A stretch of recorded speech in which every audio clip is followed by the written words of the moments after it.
Hello everyone, स्वागत है आपका मेरे YouTube चैनल पर। कल तक हमने बात कर ली थी पावर के बारे में। पावर से रिलेटेड मैंने कुछ आपको 4 नए फॉर्मूला बताए थे। आज बात करेंगे उसके आगे। आज हम बात करेंगे उसके आगे 14 टॉपिक्स हमारे हो गए थे। आज हमारे 15, 16 और 17 टॉपिक्स आज हम अपनी इस वीडियो में कवर करने जा रहे हैं। वो पार्ट 4 था, ये पार्ट 5th होने जा रहा है मेरे बच्चे। तो मैं चाहता हूँ इस बात को बहुत ध्यान से, बहुत केयरफुली इस वाले पार्ट को देख लीजिएगा। बहुत ही इंटरेस्टिंग टॉपिक होने जा रहा है ये। तो मैं टाइम वेस्ट ना करते हुए इससे मैं टॉपिक्स पावर से ही रिलेटेड मैं आपको पहले इंट्रोड्यूस करूंगा। उसके बाद फिर मैं रिलेशनशिप पे आऊंगा, जो हमारा टॉपिक है बेसिकली 15 टॉपिक के लिए रखा है। तो बात करूं मैं पावर की तो पावर हमारा क्या था? पावर हमारा the rate of doing work, काम करने की दर, यानी कि आप कितना काम कर सकते हैं, वो क्या कहलाएगी? पावर कहलाएगी। यदि मैं मैथमेटिकली बात करूं तो आपने ये पढ़ लिया था, power is equal to work done upon time taken, यानी कि जितना टाइम में आप वर्क कर पा रहे हैं वही क्या कहलाएगा? उसका पावर कहलाएगा। इतनी बात समझ में आ गई। अब मैं बात करूं मेरे बच्चे एक नए टर्म्स के बारे में, जिसे नाम दे रखा है इलेक्ट्रिकल एनर्जी। क्या नाम दिया है? Electrical energy. सर ये इलेक्ट्रिकल एनर्जी होगा क्या? किससे रिलेटेड करेंगे मेरे बच्चे? आपके घर में जो बिजली आप इस्तेमाल कर रहे हैं, ये जो भी ये लाइटिंग फैसिलिटीज आपको दिख रही है, जिसकी वजह से मैं आपको अपनी उसकी हेल्प से मैं आपको वीडियो बनाकर प्रोवाइड करवा रहा हूँ। तो वो जो आपकी लाइट है तो किसी एक एनर्जी पे तो चल रही है ना, वो एनर्जी आपकी इलेक्ट्रिकल एनर्जी में काउंट होगी मेरे बच्चे। ठीक है, क्योंकि उसमें इलेक्ट्रॉन की हेल्प से जो एनर्जी प्रोड्यूस हो रही है, that is the electrical energy मेरे बच्चे। इतनी बात क्लियर हो गई। तो सर ये होती क्या है? ठीक है, तो उससे पहले मैं आपको डिस्कस करूंगा पावर से ये इलेक्ट्रिकल एनर्जी आई कैसे, उसके बारे में बात करेंगे। तो मेरे बच्चे एक हमारा लॉ होता है, एक हमारा यूनिवर्सल लॉ होता है, जिसे हम कहते हैं law of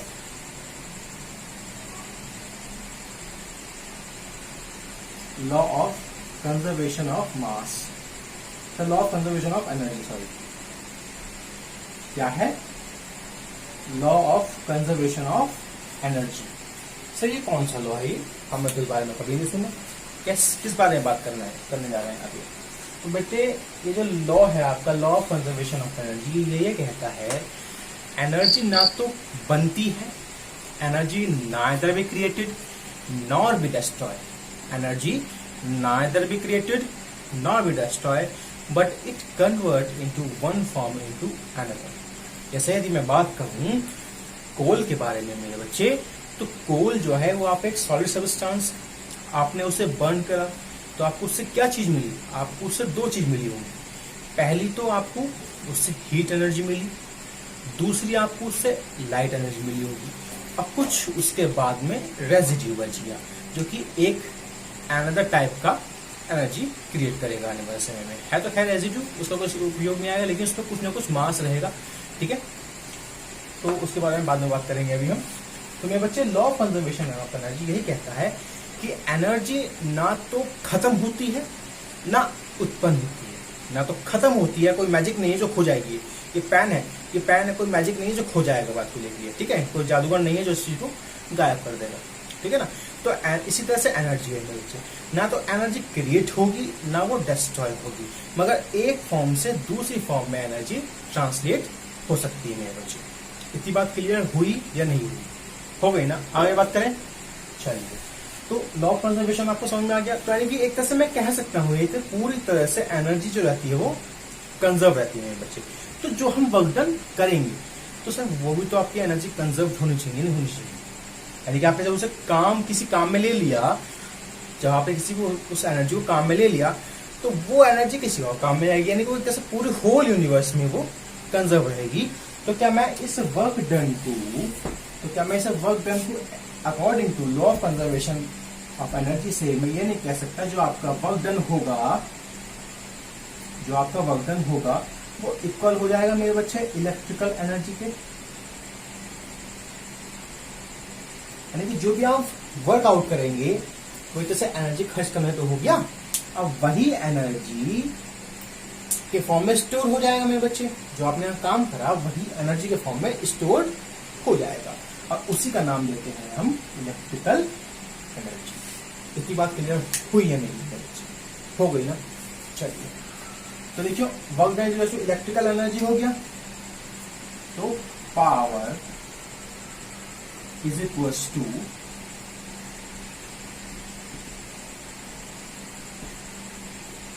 electrical energy upon time taken.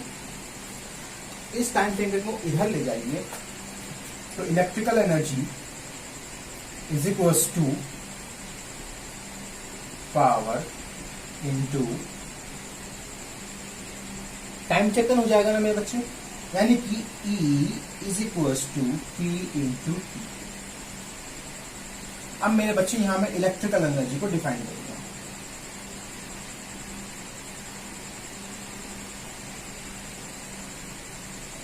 लिखवाऊंगा नहीं, मैं बोल रहा हूं सिर्फ। तो इलेक्ट्रिकल एनर्जी होगी क्या? तो मेरे बच्चे electrical energy it is that amount of energy which are consumed by any electrical appliance is equals to the product of the power and the time taken to consume by it। नहीं बस clear है, यानी कि जो energy electrical energy वो energy होगी मेरे बच्चे जो हम किसी भी इलेक्ट्रिकल अप्लायंस के द्वारा, किसी भी लाइट के द्वारा कितनी भी समय के लिए जो एनर्जी खर्च हो जाएगी, वो एनर्जी क्या कहलाएगी मेरे बच्चे? Electrical energy. और वो प्रोडक्ट के भी इक्वल होती है पावर इंटू टाइम टेकन। मुझे नहीं लगता इसमें कोई दिक्कत आ रही है, ठीक है ना? आगे बात करें, बात करते हैं ऐसा यूनिट के बारे में। ऐसा यूनिट बात करें बच्चे इलेक्ट्रिकल एनर्जी की, तो वो होती है आपकी वॉट आवर।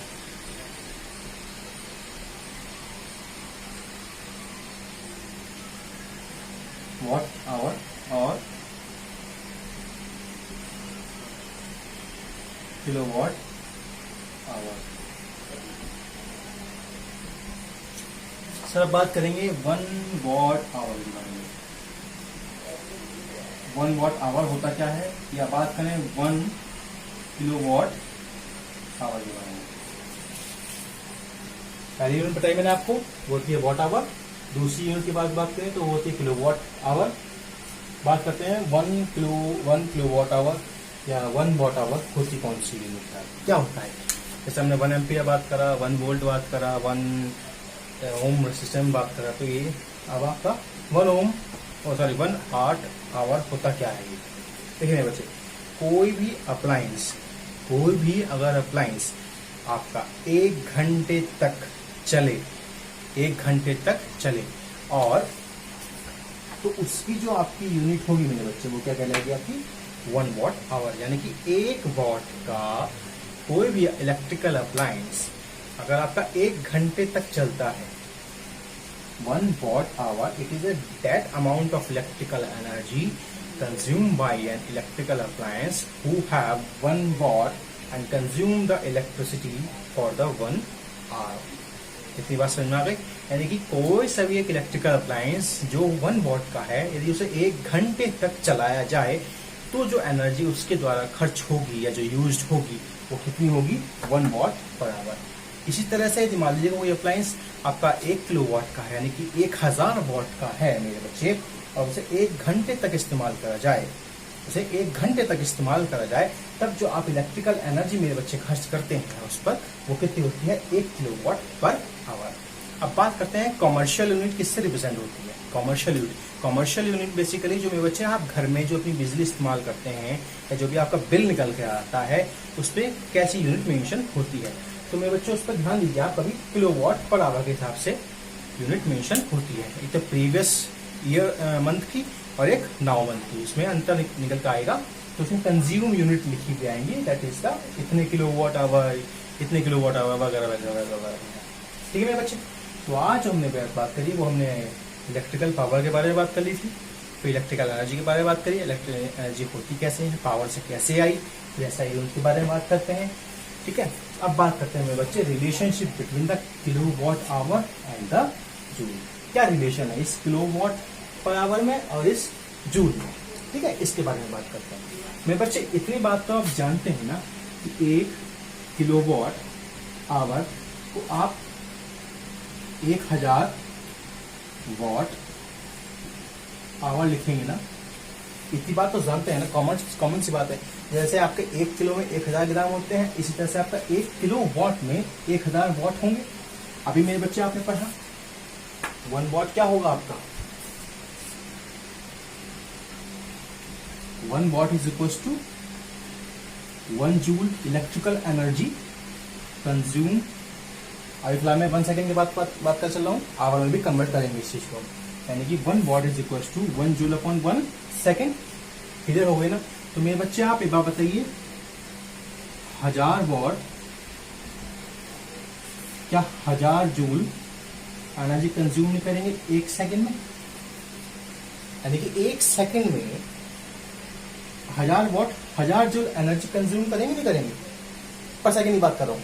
अब बात करते हैं आवर में। तो सर आवर कैसा होता है, आवर में कितने सेकंड होंगे, 1 hour is equal to 60 into 60 कितने सेकंड होंगे ना, सेकंड होंगे ना सर।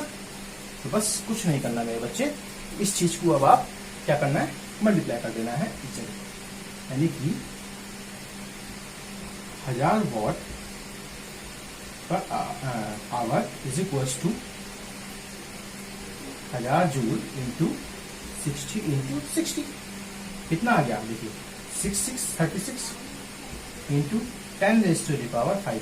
बच्चे इसका मतलब होता है कि 10 पर 1 के बाद कितने जीरो हैं, यानी कि 1 2 3 4 5, तो वो 10 रेज़ टू द पावर 5 आ जाता है बच्चे। और मैं कहूँ कि आपका 1 किलोवाट आवर में 3.6 into 10 raise to the power 6 क्या होते हैं, जूल। बहुत इंपॉर्टेंट रिलेशनशिप है मेरे बच्चे बोर्ड के वजह से, बहुत इंपॉर्टेंट रिलेशनशिप है मेरे बच्चे बोर्ड की वजह से। बहुत बार पूछा गया है how many joules in the 1 kilowatt hour में। तो 3 मार्क्स में क्वेश्चन आया था एक बार में, तो कुछ बच्चे जो नहीं कर पाए थे, कुछ बच्चे हैं जो जिन्हें पता था कैसे कैसे होता है ये। 2 में भी आ जाता है कभी कदा, तो वैसे 2 में आने की चांसेस ज्यादा होती है, 3 में बहुत कम होता है। 3 में वो ये पूछेगा कि 1 किलोवाट आवर क्या होगा, या पावर क्या होगा, या इलेक्ट्रिकल एनर्जी क्या होगा। ठीक है, अब बात करते हैं हमारे लास्ट टॉपिक के बारे में, जिससे ले रखा है एप्लीकेशन, सेकंड लास्ट टॉपिक है heating effect of electric current. आपका इस चीज को डाल लीजिएगा साइड में।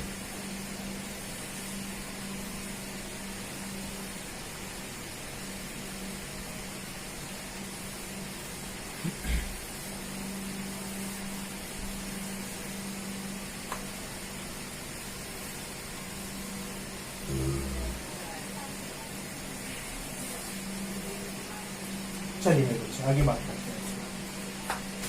बात करते हैं अब हम अपने अगले टॉपिक के बारे में, सोलर टॉपिक के बारे में, जिसका नाम है heating effect of electric current.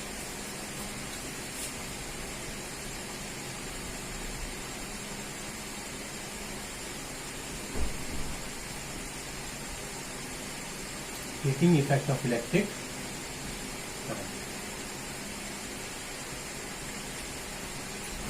क्योंकि मेरे बच्चे आप 10th क्लास में अगर आप आ गए हैं तो ये आपके ये जानना जरूरी हो जाता है मेरे बच्चे कि अभी तक तो आपने पढ़ा करंट से इलेक्ट्रिसिटी प्रोड्यूस होती है बच्चे। आप बात करेंगे उससे इफेक्ट क्या प्रोड्यूस होंगे। सर इफेक्ट क्या हुआ, इफेक्ट कैसे प्रोड्यूस होंगे। हाँ मेरे बच्चे, इलेक्ट्रिक करंट से आपके 3 इफेक्ट प्रोड्यूस हो सकते हैं। क्या कितने प्रोड्यूस हो सकते हैं, 3 प्रोड्यूस हो सकते हैं। बात करते हैं, पहला होगा मेरे बच्चे हीटिंग इफेक्ट, जो कि मैं आपको पढ़ाने जा रहा हूं। दूसरा होता है मैग्नेटिक इफेक्ट,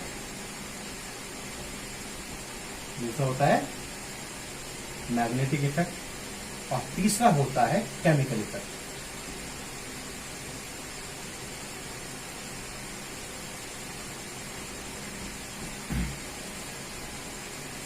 पहला हीटिंग इफेक्ट, दूसरा मैग्नेटिक इफेक्ट, तीसरा केमिकल इफेक्ट।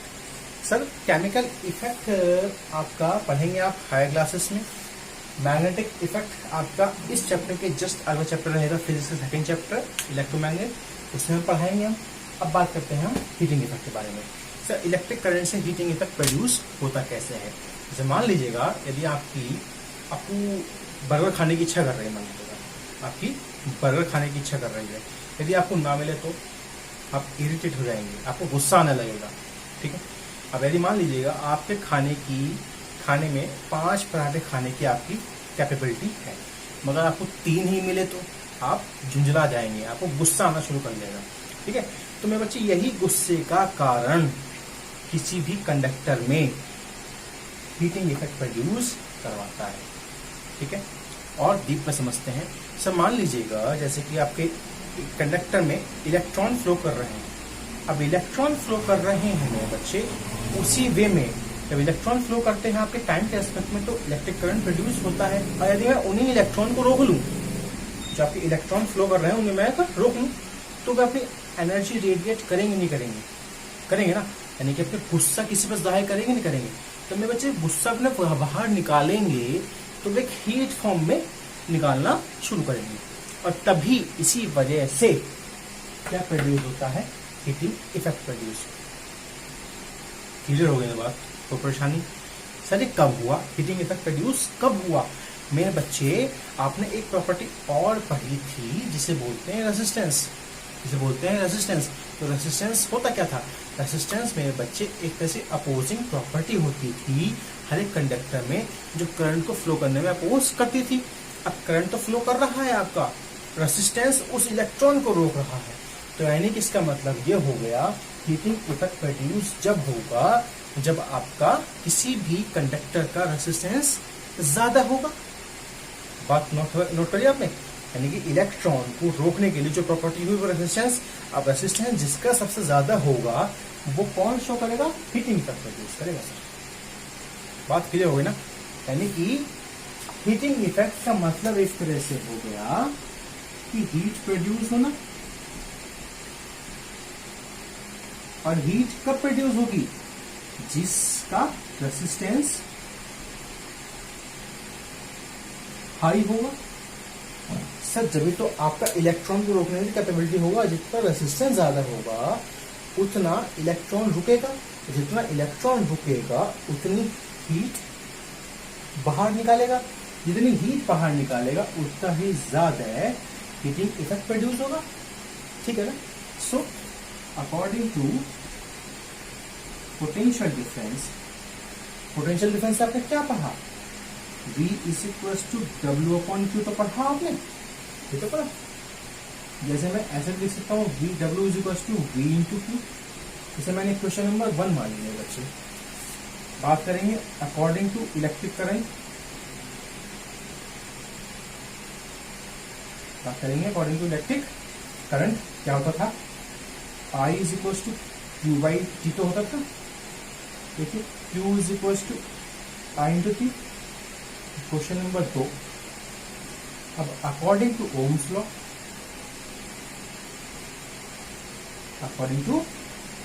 क्या होता था?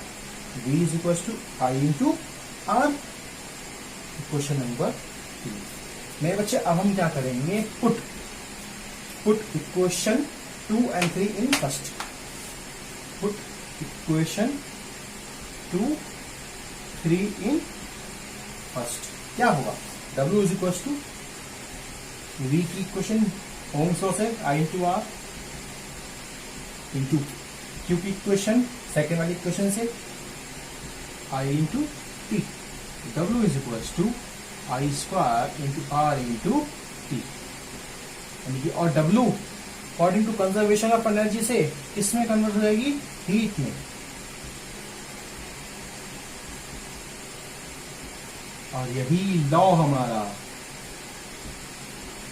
This is known as joule law of heating, जिसमें आपका H जो होगा, H जो कहलाएगा दैट इज अ हीट जो प्रोड्यूस हो रही है कोई भी आपका कंडक्टर से, I जो करंट उसमें फ्लो कर रहा है, R रेजिस्टेंस का वो कंडक्टर है आपका, T टाइम यानी कितने समय के लिए आप कंज्यूम कर रहा है मेरे बच्चे, वो इस्तेमाल हो रहा है।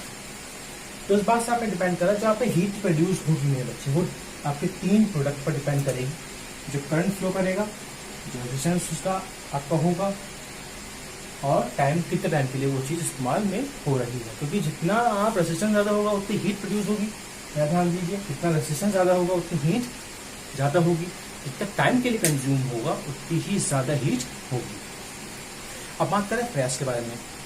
आयरन जो आपके कपड़ों पर प्रेस करते हैं मेरे बच्चे, तो उसके अंदर में मेरे बच्चे एक आपका मेटल होता है, एक आपका एक एलिमेंट लगा हुआ, सॉरी मेटल नहीं, एलिमेंट लगा हुआ होता है, जिसकी वजह से उसका हाई रेसिस्टेंस होता है, जिसकी वजह से वो हीट प्रोड्यूस करता है और इस वजह से आपकी प्रेस गर्म हो जाती है बच्चे। अब बेसिकली बात करेंगे वो कौन कौन से आपके एलिमेंट होते हैं जिनका वो बना हुआ होता है। मेरे बच्चे 3 तरह के आपके एलिमेंट होते हैं। पहला होता है आपका नाइक्रोम, दूसरा होता है मैग्नीज, और तीसरा होता है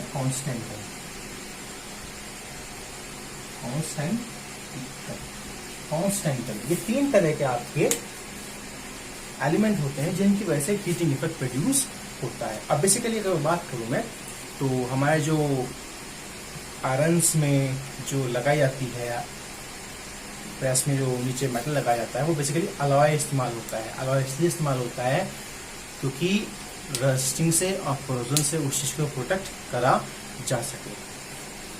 बात करते हैं अपने लास्ट टॉपिक के बारे में। आज हम application of the heating effect, इस चीज को उतार लीजिएगा, ये इंपॉर्टेंट फॉर्मूला है।